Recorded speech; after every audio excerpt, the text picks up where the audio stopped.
right here on the University of Texas campus, and we're going to teach you today how to throw the wall ride trick shot. So if you haven't figured out how to throw a backhand yet, make sure to click this link here.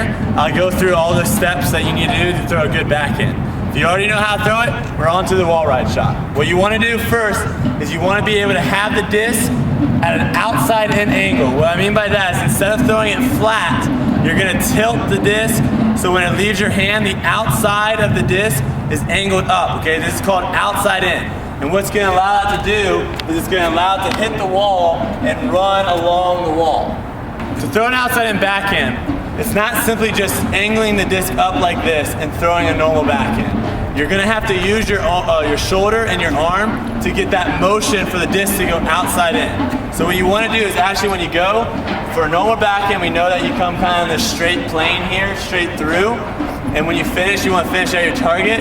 For an outside in backhand, you kind of want to roll your shoulder over.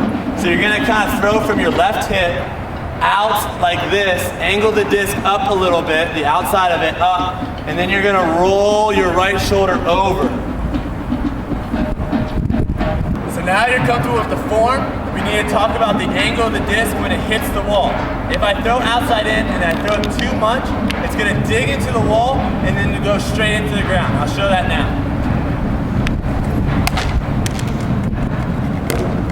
If I throw inside out where the bottom of the disc, the outside of the disc is facing down, it's simply just going to hit the wall and ricochet off.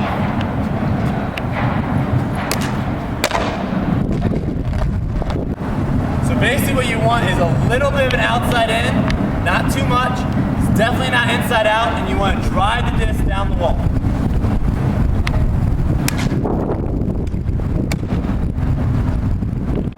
So the last thing you need to know is the distance between you and the wall.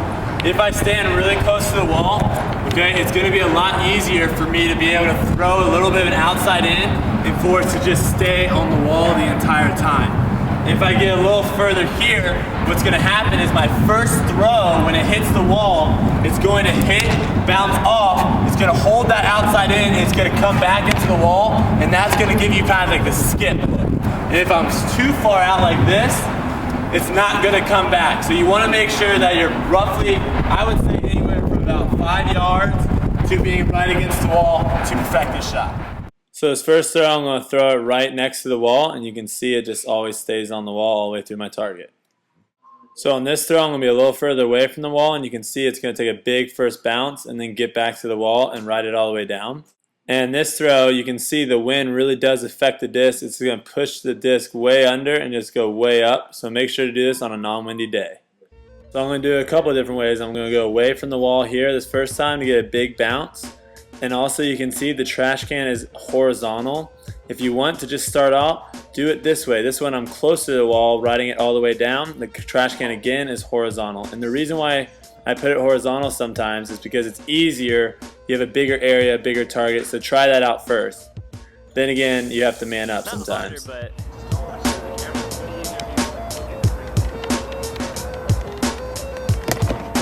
Yeah! Yeah!